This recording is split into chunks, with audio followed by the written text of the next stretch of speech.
حاسه اني بقالي كتير قوي ما قلتش هاي يا حلوين وحشتوني. لا بجد المره دي وحشتوني، بقالي 6 ايام بحالهم مش بصور طبعا عشان احنا لازم نرجع بفيديو قوي، فرجع لكم ب ده اهبل انترو بجد عملته في حياتي. ازيك؟ ايه الاخبار؟ اهلا، منورنا والله العظيم. احساسك ايه وانت طالع معانا الفيديو من اوله؟ انا مبسوط ان انا اكون مع الفانز بتاعك. يعني مش مبسوط معايا، مبسوط مع الفانز. هايل. انت عارف دي ايه؟ دي مش مايك، دي سكينه. صلح اللي انت قلته ده بسرعه. مونتاج.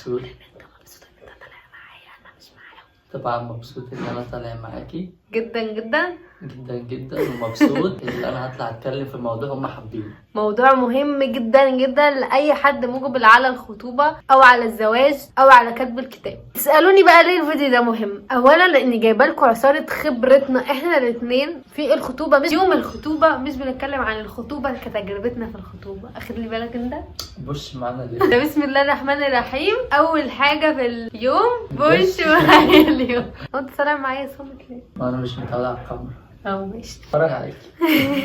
طب ما تتفرج عليا في البيت. بتفرج لايف دلوقتي. بجد هتستفيدوا جدا من الفيديو ده لو مقبلين على جواز او خطوبه، صح؟ خطوبة او فرح. بالظبط زي ما هو قال كده. فبس كده يلا بينا نبدا الفيديو. ما تنسوش لايك، كومنت، سبسكرايب، هو ده كتير، وتروح على الانستا. متابع جيد. فين الانستجرام بتاعي؟ في الديسكريبشن. لا انت بتشوف على الكلام ده في قناه مين؟ انا بقول لهم دايما الانستجرام بتاعي هو اللي لا محطوط ماشي، فيه. يلا عيد تاني. فين الانستجرام بتاعي؟ شاطر، برافو عليك. هنقسم الفيديو ده بارتات، كل بارت حاجه. اول حاجه نبدا بيها اللي هو لبسنا، سواء الفستان او البدله. انا كنت مختاره في دماغي الفستان والميك اب والمكان اللي هتصور فيه، بس انا جيت بقى غيرت لها كل ده. تغيرت نص الخطه بس، مختاره بجد كل حاجه في دماغي. طبعا ولا حاجه منهم حصلت. اول حاجه رحنا نشوف الفستان اللي كان عاجبني، المكان اللي انا كنت مختاراه كان قافل. رحنا مكان، واحده البنوته اللي كانت هناك هي اللي نقت لي الفستان، فانا قلت لها لا مش حلو. قالت لي طب جربيه وكده. قلت لها هاتي مش هزعلك. قمت جايه مجرباه، عجبهم بقى، عجب ماما وعجب خطيبي اخيرا. وعجب احدهم. لا مش هيتمنتج، هتنزل. تصدق انا اول مره اقول عليك خطيبي؟ الحاجز بيتفك شويه. الموضوع بجد محرج. ليه يعني؟ هنا بتكسر. عادي يعني. بعدين بقى ايه، جربت كذا فستان تانيين ورجعت جربت الفستان اللي كان عاجبني في المكان التاني وتاني عجبني. هو كان حلو كفستان بس ما حبيتوش عليكي. بس كان عاجبني قوي، كان لونه فيه ازرق وبينك وانا بحب اللون الازرق. المهم بقى ايه، اول فستان قسته هو اول فستان جبته. اول حاجه تاخدوا بالكم منها ان انتوا لو اوريدي عاجبكم فستان لازم تجربوه عليكم وتشوفوا شكله عامل ازاي. لو انتوا مثلا رحتوا مكان تاني الاول وعجبكم فستان وقستوه وطلع حلو واستقريتوا عليه، ارجعوا قيسوا اللي كان عاجبكم، علشان ممكن انتوا لما تروحوا تقولي كان ممكن اللي كان عاجبني كان يطلع عليا احلى مثلا. كل واحد بيبقى عايز يبان ان هو احلى حد في اليوم ده، فلازم تجربوا الحاجه اللي عاجباكم عشان بس تبقوا رضيتوا ضميركم حتى لو انتوا مش هتاخدوها يعني. فدي اول نصيحه في موضوع الدريس. بدله بقى، اول بدله لبستها دي هي دي اللي عجبتني. هي دي اللي عجبته، هي دي اللي جبناها. فاكر اول حاجه قلتها لك لما لبستها؟ لا ده المايك، ده المايك. اول حاجه انا قلتها لما انت لبست اول بدله. الله تحفه، هي دي والله انا قلت كده. مش همنتج الفيديو. وصلنا لحد فين؟ لحد ما بقيت عريس.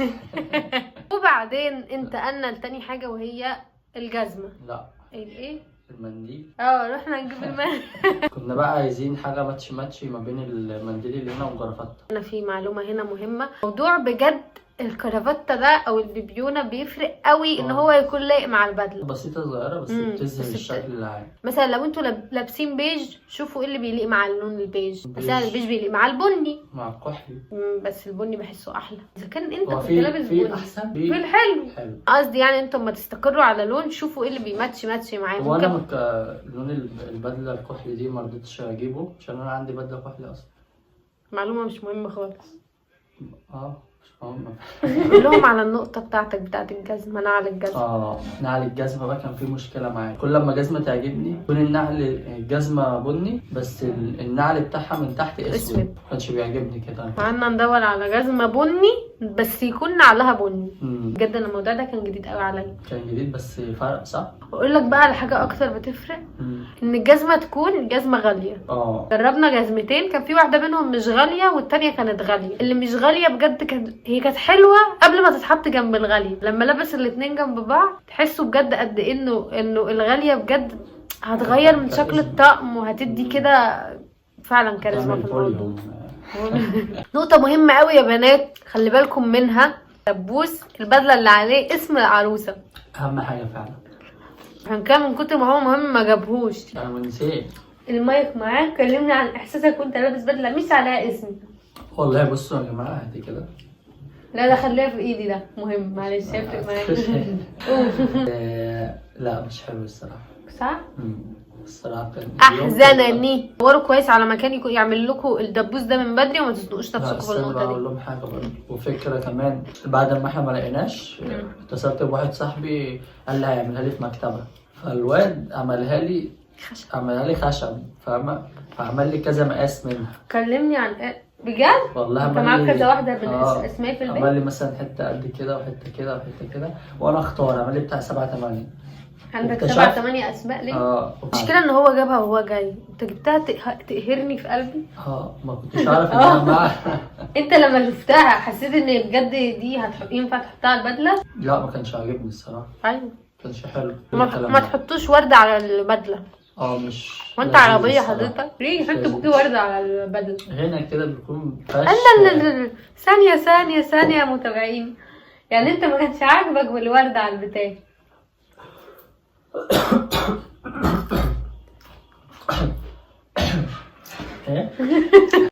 كانت عجباني على واحد صاحبي الصراحة، وبعدين كده لقيتها مش ألطف حاجة، قلت اسمك انتي هيبقى أحسن الصراحة، فلما ما لقيتوش قررت ان انا ما احطش اي حاجة باسمها. حلو كده. على اللي بعد كده هو بوكيه الورد. الورد ده والله العظيم من اهم الحاجات اللي في اليوم. يعني بصوا هو بسيط وسيمبل. خلي بالك يوتيوبر ضايع. بسيط وسيمبل بس لذيذ. بوكيه الورد وحاجات تانية كتير من الحاجات اللي احنا قررنا ان احنا اللي نعملها. مين شاريه؟ انا. ومين عمله؟ هي. فرع طويل فقصيته ولفيت عليه البتاعه ديت بس كده وبقى زي ما انتم شايفين بوكيه ورد. واحنا كمان اللي عملنا صينيه قرايه الفاتحه، هسيب لكم صورتها هنا لان هي ذهبت مع الريح. المرايه ديت اول ما خلصت ومعاها خناقه. سبب الخناقه كالتالي، ان انا قلت له ما يلزقهاش وان انا اللي هلزق الكتابه على المرايه. هي كانت عايزه المرايه وبالحروف وهي تلزقها وانا اللي الزقهم. بس بقى المشكله ان احنا ما كناش عارفين مقاسات الكتابه، فكل اللي كان بيطلع كنا بنحطه عشان نثبته تجربوا يعني. بس بقى فهم لزقوها وانا اللي لزقت المرايه الكبيره اللي هي اللي انتوا شفتوها في الخطوبه. طبعا اللي مش فاهم اي حاجه من الحاجات دي بقى يروح لفيديو تجهيزات الخطوبه عشان يبقى فاهمنا. او حطي صورتين مثلا، دي صوره هنا حطي صوره المرايه اللي احنا ماسكينها وهنا حطي صوره المرايه الطويله اللي احنا مصورين قدامها. ماشي حاضر. بعد بقى حوار المرايات ده طرحه الفستان. بصوا طرحه الفستان من الحاجات اللي جت عشوائيه جدا. احنا كنا ماشيين في الشارع عادي جدا لقينا واحد بيبيع طرح قاعد يقول لي هي دي. المهم خدنا واحده وقلنا ان شاء الله تطلع نفس الدرجه. لا بس قلنا عشان لو ما طلعتش نفس الدرجه نبقى ننزل نجيب غيرها. وما كانش معانا وقتها الفستان، بس كان مهم قوي بالنسبه لي موضوع الدرجه ده. وبجد بقى من الحاجات اللي تاخدوا بالكم منها كويس جدا، في درجات الوان لازم تبقى نفس الدرجه. يعني مثلا لو لابسه فستان ابيض الطرحه لازم تبقى نفس الدرجه بالظبط، ما ينفعش تكون اللي هو سكري، بجد بتطلع بشع في الشغل. كل حاجه بتبان. دي من الحاجات المهمه اللي تاخدوا بالكم منها واللي فرقت مع التصوير وخلت بالنسبه لي انه الصور طالعه كل حاجه فيها متناسقه. يعني قلت لكم هنا صوره لينا ازاي الخلفيه متناسقه مع الواننا، الجزمه مع كل حاجه كانت يعني طالعه متناسقه جدا. هل ده كان بترتيب بنسبه 100%؟ ما اعتقدش. الموضوع كنت حاساه توفيق وحاجه كمان تسهيل، عشان احنا كنا مسهلين الدنيا على بعض، فالموضوع كان بيجي سهل، مش نهايه العالم مثلا في اي ديتيلز احنا عايزينها وما حصلتش، انه قشطه تمام ماشي يلا نشوف الحاجه اللي بعدها او نشوف بديل ليها. ما عندناش مشكله انه اي ازمه تطلع في الموضوع ان احنا سكيب، مش مشكله. معانا واحد عيانه يروح ينسون ايه النقطه اللي بعد كده. اهم حاجه قبل الخطوبه ما تجيش اخر يوم مثلا او قبل الخطوبه بيومين تكوني تروحي تجيبي الفستان او تروحي تجيبي البدله، لازم يكون قبلها بيومين 3 عشان ما تضغطش نفسك. حاجة مهمة جدا فرقت معايا بقى ان انا لما رحت استلم الفستان خدت معايا كل حاجة، خدت معايا الورد، خدت معايا الطرحة، خدت معايا البندانة، الشوز، خدت كل حاجة عشان لما اروح اجرب الفستان اي حاجة مش ظابطة اخد بالي. بس لبست كل حاجة ولقيت كل حاجة متناسقة. البندانة التلبيسة اللي كنت لابساها على رقبتي دي طلعت نفس درجة الفستان وبرده صدفة، والورد طلع عليق جدا، الطرحة طلعت نفس الدرجة بالظبط، ما عدا الجزمة طلعت مش هي خالص. كنا بالليل وبكرة الصبح الخطوبة، وكان المحلات قافله، والمحل اللي انا بحب الجزم بتاعته ما لقيتش عندي مقاسي. المهم رحنا جبنا شوز طلعت برده لايقه قوي، واللي هي وريتها لكم حتى في فيديو التجهيزات، قلت لكم اكتر حاجه عجباني ان عليها لونه احمر. بس بقيت كده كل حاجه متناسقه، وفي نفس الوقت كان كويس جدا ان انا جربتهم، عشان لو كنت جيت تاني يوم وانا بلبس وجربت ولقيت الجزمه مش نفس اللون ومش لايقه مع الفستان كان هيبقى حوار. فدي كده يعتبر كل التجهيزات قبل يوم الخطوبه. نيجي بقى التجهيزات يوم الخطوبه نفسه. قولوا لهم ان انا تعبان. ما انا عارفه انك تعبان، بس انت في العادي ما بتقعدش ساكت اصلا كده يعني.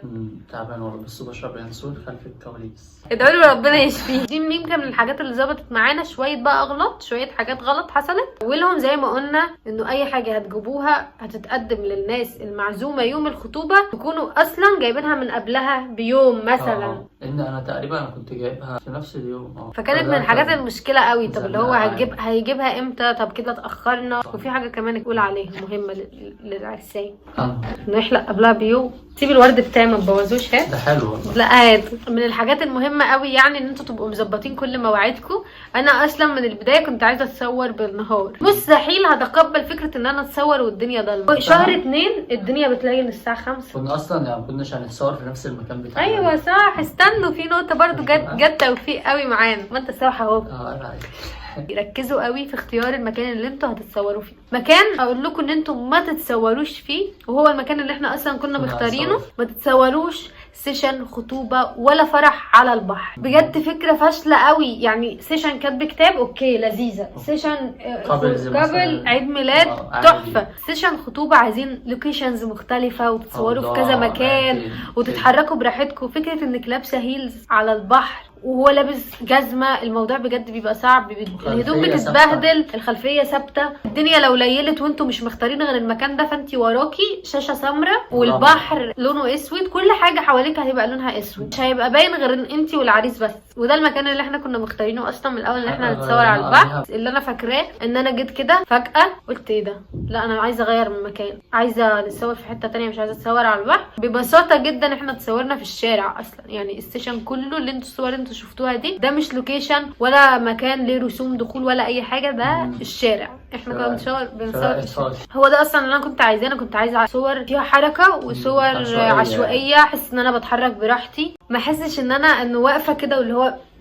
والحاجات دي عايزه ابقى كده بطبيعتنا اكتر. مهم جدا وانتوا بتختاروا بقى الفوتوغرافر ان انتوا سيبوا لي بقى الفوتوغرافر ده. انا كل مره بسيب لك حاجه بتقول لي خلاص انا مش قادر وتعبان. الفوتوغرافر ده سيبه لي بقى. طب قول يا فنان.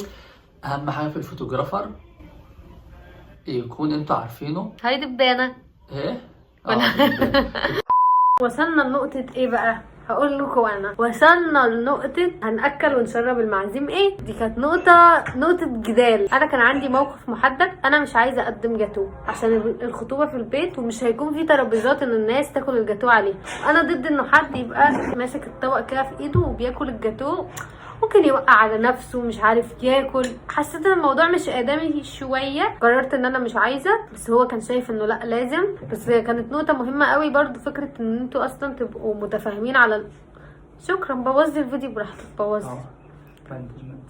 من اهم النقط ان انتوا اصلا تكونوا متفاهمين على النقط اللي انتوا مختلفين فيها، بمعنى انه واحد فيكم يقنع التاني. احنا دلوقتي كل واحد عنده وجهة نظر غير التاني، يبقى لازم واحد فينا يقنع التاني، عشان لو مش واحد اقنع التاني كل واحد هيفضل متمسك برأيه. لو رأي حد اتنفذ وطلع مثلا مش احسن حاجة، التاني هيقول له مش انا قلت لك، مش انا قلت لك نعمل كذا. فكان مهم قوي ان احنا اوريدي اصلا نكونوا متفاهمين على وجهه النظر الواحده. انا اقتنعت بسبب موضوع هي حكت لي عليه فانا اقتنعت. انت هتموت وتقول لي الموضوع. تاني حاجه كانت المشروب. هو كان مصمم يجيب حاجه ساقعه عشان المنظر وما يصحش، وانا صممت ان احنا نجيبه حاجه مصري وجبنا كنت عايزه حاجه مش مقطعه. وبرده نفس الفكره، وضحت له وجهه نظري وهو وجهه نظري يعني اقتنع بيها. هنبقى مقطعين الحاجه سنه ونص مثلا، واجي ان انا مره واحده اشتري 50 واحده منهم مثلا. فكان بالنسبه لي اكني عوضت كل الحاجه الساقعه القطعه اللي انا ما شربتهاش طول السنه ونص، فجاه انا اشتريتهم كلهم مره واحده. كان بالنسبه لي تناقض قوي، ابقى مقتنعه بحاجه وبعملها، وانه سوري بقى عشان النهارده خطوبتي فاحنا هنعمل سكيب. ايوه هي بقى النقطه دي، انه ما جاتش على اليوم ما ينفعش، اصل خطوبه. هي ثبات على المبدا، ثبات على المبدا عندي عالي بصراحه. وهو اقتنع بوجهه نظري. اهم حاجه ان اوريدي اصلا تكونوا متفاهمين في كل المواضيع، ايا بقى كان عاملين الخطوبه ازاي او مش ازاي، وان دي فتره تجارب انتوا بتعرفوا زي ما انتوا بتعرفوا بعض. ده يعدل ده مره وده يعدل عشان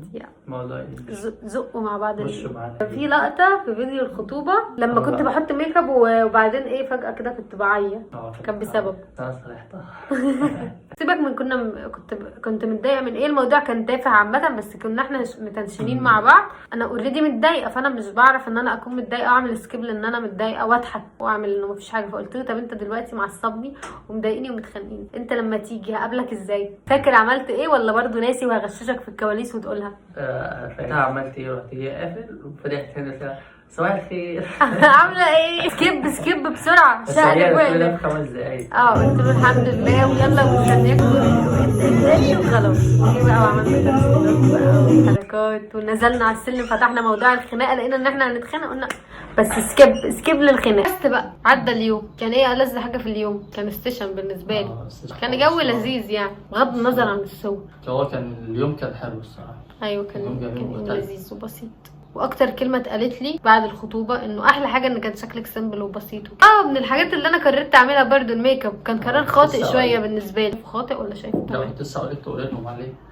عشان حسيت ان انا ضغطت نفسي. كان ممكن اروح حد بيعرف يحط. لو انت شاطره انك بتعرفي تحطي نفسك اوكي، بس انا اصلا مش بعرف احط نفسي كويس. حاسه ان انا معلوماتي لحد كده خلصت. حاسه ان انا ناسي حاجات وهكتبها لهم في الاخر في الكومنت. لا بيعملوا فيديو تاني اسئله بعدين بقى عشان انا احس ان انا ارهقت. ما تيجي نلعب دور كوتشينه ونسيبنا من الفيديو ده.